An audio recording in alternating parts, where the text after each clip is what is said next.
জাতীয় দলের প্লেয়ারকে নিয়ে কিন্তু টানাটানি শুরু হয়েছে। নাইজেরিয়ান প্লেয়ারের সঙ্গেও কিন্তু চুক্তি করতে চলেছে, আর ইস্টবেঙ্গল এই সব কিছুর মাঝখানেই ঘুমিয়ে পড়েছে। তো নমস্কার বন্ধুরা, welcome to ST unique sports.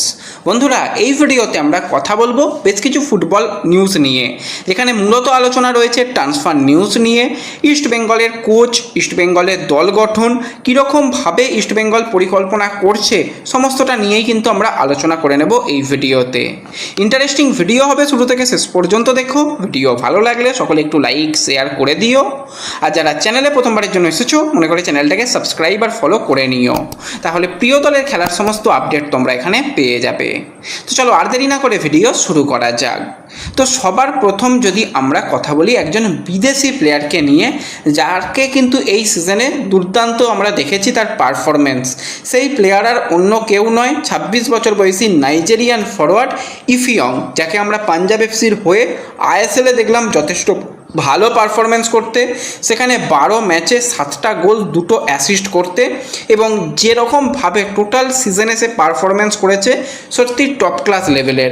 প্লেয়ারটার height রয়েছে, প্লেয়ারটার স্কিল রয়েছে, প্লেয়ারটার বডি ফিটনেস তো দুর্দান্ত রয়েছে, এবং ফিনিশিং করার ক্ষমতা রয়েছে। মোহনবাগান সুপার জায়েন্টের বিরুদ্ধে যে গোলটা করেছিল বা এটসেট্রা, সে যেই গোলগুলো করেছিল পারফেক্ট কিন্তু ফিনিশিং তার কাছ থেকে দেখা গিয়েছিল। এবার পাঞ্জাবের যেটা সমস্যা, পাঞ্জাব কিন্তু খুব ভালো ভালো বিদেশি নিয়ে আসে, প্রত্যেক সিজনেই পাঞ্জাবের বিদেশি চয়ন যথেষ্ট ভালো হয়, কিন্তু পাঞ্জাব তাদের প্লেয়ারদের ধরে রাখতে পারে না, তাদের প্লেয়াররা বেরিয়ে যায়। তো সেক্ষেত্রে পাঞ্জাব কিন্তু এবার সব প্লেয়ারকে ছেড়ে দেবে না। অলরেডি সমীর বেরিয়ে গেছে, মোহনবাগান সুপার জায়েন্ট এসে গেছে, কিন্তু এই এফিয়ংয়েরও চুক্তি শেষ হয়ে আসছে। তো এফিয়ংকে কিন্তু অলরেডি 2 বছরের আরও কন্ট্রাক্ট এক্সটেনশনের অফার কিন্তু পাঞ্জাব এফসির তরফ থেকে দেওয়া হয়েছে। এবার যেটা ব্যাপার, তার উপর কিন্তু আইএসএলের আরও 3টি ক্লাব ইন্টারেস্টেড রয়েছে, কিন্তু এখনও পর্যন্ত কোনো দল সেই যে একদম পেপার পেনে সাইনিং সেই জায়গা পর্যন্ত পৌঁছাতে পারেনি। তো পাঞ্জাব চেষ্টা করছে তাদের এই ইফিয়ংকে ধরে রেখে আগামী সিজনের পরিকল্পনা করা, এবং সে যেরকম পারফরমেন্স করেছে তাকে অন্যান্য দল তো অবশ্যই টার্গেট করবে, এবং 26 বছর বয়স, তো এই টাইমটা তার কেরিয়ারের পিক টাইম অবশ্যই হবে, যেরকম লাস্ট সিজনে পারফরমেন্স করেছিল। এর আগে আমরা দেখেছিলাম যে অনেক প্লেয়ার, মাতি তালালের মতন প্লেয়ার, উইলমার জর্ডান গিলের মতন প্লেয়ার বা এটসেট্রা প্রচুর প্লেয়ার বেরিয়ে গিয়েছিল। তো সেক্ষেত্রে তারা এই প্লেয়ারকে সঙ্গে নতুন করে চুক্তি করতে চাইছে। এবার যেটা ব্যাপার, যে ইস্টবেঙ্গল কি সত্যিই ট্রান্সফার মার্কেটে ঘুমিয়ে পড়েছে? দেখো, ভারতীয় ফুটবলের অনিশ্চয়তার যে কালো মেঘ, সেটা কিন্তু আজকের দিনে এখনও পর্যন্ত কাটেনি। আজকে হয়ে গেল 16 তারিখ, কেন্দ্রীয় ক্রীড়া মন্ত্রক থেকে শুরু করে ক্লাব জোট থেকে শুরু করে সব কিছু তো মিটিং হলো, কিন্তু অফিসিয়াল কোনো আপডেট কি এসেছে? কেন্দ্রীয় ক্রীড়া মন্ত্রকের তরফ থেকে বলা হয়েছিল যে 15 তারিখের মধ্যে সমস্ত কিছু মিটিয়ে ফেলা, কিন্তু 15 তারিখ হয়ে গিয়ে আজকে 16 তারিখ হয়ে গেল, এখনও পর্যন্ত কিছু অফিসিয়াল আমরা দেখতে পেলামই না। একটা নতুন কমিটি গঠন হবে, সেই কমিটি গঠনও হয়নি। ক্লাব জোটের কিছু অফিসিয়াল কাগজপত্র দেওয়া বাকি ছিল, তারা এই সবে 2 দিন হলো সেই কাগজপত্র দিয়েছে। তো এখন দলগুলো জানে যে খেলা হবে, সব কিছু ঠিক আছে, কিন্তু যতক্ষণ না অফিসিয়াল হয় কোনো দল কোনোভাবেই কিন্তু অ্যাক্টিভ নেই। এবার মোহনবাগান ইস্টবেঙ্গলের ব্যাপারগুলো কিন্তু আলাদা। মোহনবাগান তারা এত বছর ডমিনেট করেছে ভারতীয় ফুটবল, তারা এই যে গত সিজনে দেখলাম যে তারাও ভালো ফুটবল খেলে কিন্তু শেষ পর্যন্ত চ্যাম্পিয়ন হতে পারলো না, বাদবাকি টুর্নামেন্টে ভালো ফলাফল হলো না, তারা শক্তিশালী দল গঠন করতে মরিয়া। ইস্টবেঙ্গলের ব্যাপারটাও সেম তাই, ইস্টবেঙ্গলও কিন্তু একটা ভালো দল করতে চেষ্টা করছে, কারণ সামনে রয়েছে এএফসির মতন জায়গায় টুর্নামেন্ট, তো সেখানে ভালো করতে হবে। এবার ইস্টবেঙ্গলের শীর্ষকর্তা তো বলছে সব ঠিক আছে, সব ঠিক আছে, আমরা দেখতেও পাচ্ছি সব ঠিক আছে, কিন্তু কাজের কাজ কিছু হচ্ছে না। হয়ে গেল ইস্টবেঙ্গল চ্যাম্পিয়ন হয়েছিল 9 করে 20-25 দিন হয়ে গেল, এখনও পর্যন্ত কোনো কিছুই কিন্তু চূড়ান্ত হতে আমরা দেখলাম না। সেখানে কোচ, সে কিন্তু এখনও ওয়েট করে রয়েছে কবে কন্ট্রাক্ট পেপার পাঠানো হবে, কবে সাইন করবে, কবে দল গঠন করবে। কোচের সাইনিং তো তোমরা 2-3 দিন আগে থেকেই শুনছিলে যে হয়ে গেছে, কিন্তু অফিসিয়াল কি কিছু হয়েছে? কিচ্ছু হয়নি। ক্লাবের যেটা সমস্যা হয়ে গেছে যে ইমামি তারা তাদের দিক থেকে কিন্তু ফুটবল অপারেশান প্রায় বন্ধ করে দিয়েছে, এটুকু বলা যেতে পারে।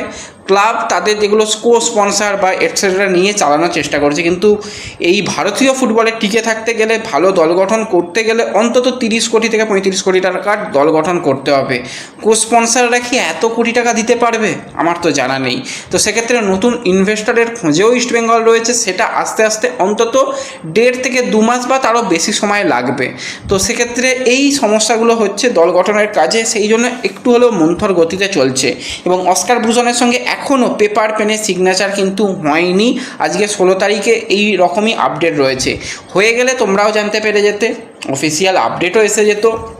এমনকি ইস্টবেঙ্গলের মহিলা দল, তাদের তো এএফসি টুর্নামেন্ট তাদেরও রয়েছে, সেখানেও দল গঠন ইস্টবেঙ্গল ভালোভাবে করবে জানিয়েছে।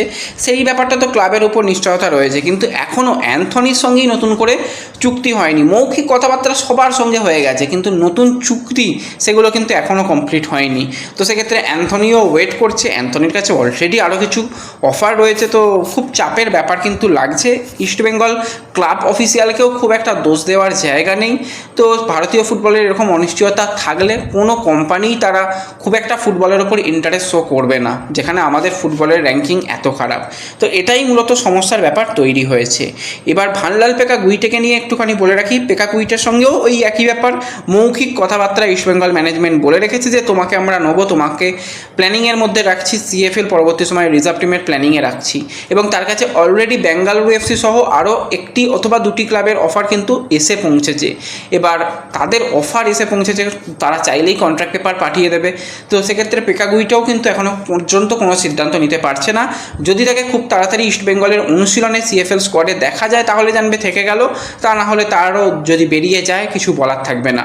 এবং বিনয় জর্জের যেটা ব্যাপার, বিনয় জর্জে তোমাদের জানিয়েছিলাম যে শারীরিক একটা অসুস্থতা রয়েছে, তো সেই কারণে বিনয় জর্জ দলের সঙ্গে যোগদান করতে পারছে না। তোমরা অনেক জায়গা থেকে অলরেডি শুনে নিয়েছো যে বিনো জর্জ কিন্তু ডেঙ্গিতে আক্রান্ত হয়েছে, এখন অনেকটাই সুস্থ। সে সব কিছু ঠিকঠাক থাকলে 4-5 দিন পর কিন্তু ইস্টবেঙ্গলে যোগদান করতে পারে। এবং এখনও পর্যন্ত সিএফএল নিয়ে কোনো রকম আস্থা আসেনি। সিএফএল কবে থেকে শুরু হবে বা কী হবে, 25 তারিখে একটা ধরা হচ্ছিল 25শে জুন শুরু হবে, কিন্তু সিএফএলও ওই একই সমস্যা, আর্থিক বেশ কিছু সমস্যার কারণে সিএফএল 25 তারিখে কোনোভাবেই শুরু হচ্ছে না। সেটা গিয়ে 4 জুলাইয়ে চলে যেতে পারে বা আরও দেরিতেও হতে পারে, সেরকমই সিএফএল নিয়ে খবরাখবর বেরিয়ে আসছে।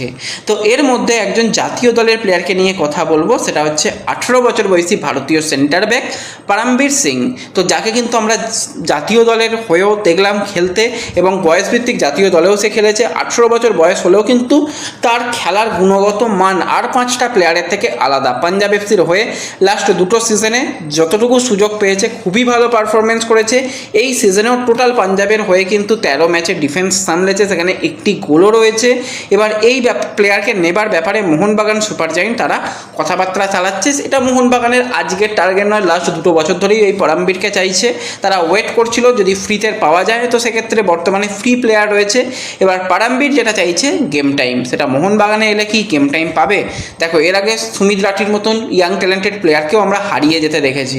তো পারামবীর এখনও পর্যন্ত কোনো সিদ্ধান্ত নিতে পারেনি। সে পাঞ্জাবে থাকলে পাঞ্জাবের কাছ থেকে অফার রয়েছে, সে ফার্স্ট চয়েস হিসাবেই খেলবে, গেম টাইম পাবে, সেটা মোহনবাগানে পাওয়াটা তার জন্য চাপের ব্যাপার। তো সেই জন্য পারামবীর কিন্তু ওয়েট করে যাচ্ছে শেষ পর্যন্ত কি হয়। এছাড়া আরও একজন পাঞ্জাবের মোস্ট ট্যালেন্টেড প্লেয়ার মোহাম্মদ সুয়েল, তাকে নেবার ব্যাপারেও কিন্তু আইএসএলের 2টি ক্লাব ইন্টারেস্ট শো করছে। 2029 সাল পর্যন্ত কন্ট্রাক্টেড রয়েছে, 60 লক্ষ টাকা তার মার্কেট ভ্যালু রয়েছে। তো তার পিছনেও কিন্তু কিছু ক্লাব রয়েছে বলেই শোনা যাচ্ছে। তো দেখা যাক কী হয় এই প্লেয়ারদের নিয়ে। এবং কোনো দলই কিন্তু এখনও পর্যন্ত ট্রান্সফার মার্কেটে অতটাও অ্যাক্টিভ হয়নি যতটা মোহনবাগান সুপার জায়েন্ট হয়েছে। তোমরা আরও তো আইএসএলের এত দল রয়েছে, কোনো দলই দল গঠনের কাজে এতটাও ঝাঁপিয়ে পড়ছে না। আগে একটা নিশ্চয়তা আসুক, অফিসিয়াল হোক, তারপর আরও দল গঠনের কাজে প্রত্যেকটা দল নেমে পড়বে। তো ব্যাস এই ভিডিওতে এই আপডেটগুলোই শেয়ার করার ছিল। ভিডিও ভালো লাগলে লাইক শেয়ার করে দিও, চ্যানেলে প্রথমবারের জন্য এলে সাবস্ক্রাইব আর ফলো করে নিও। দেখা হবে পরবর্তী ভিডিওতে। ধন্যবাদ।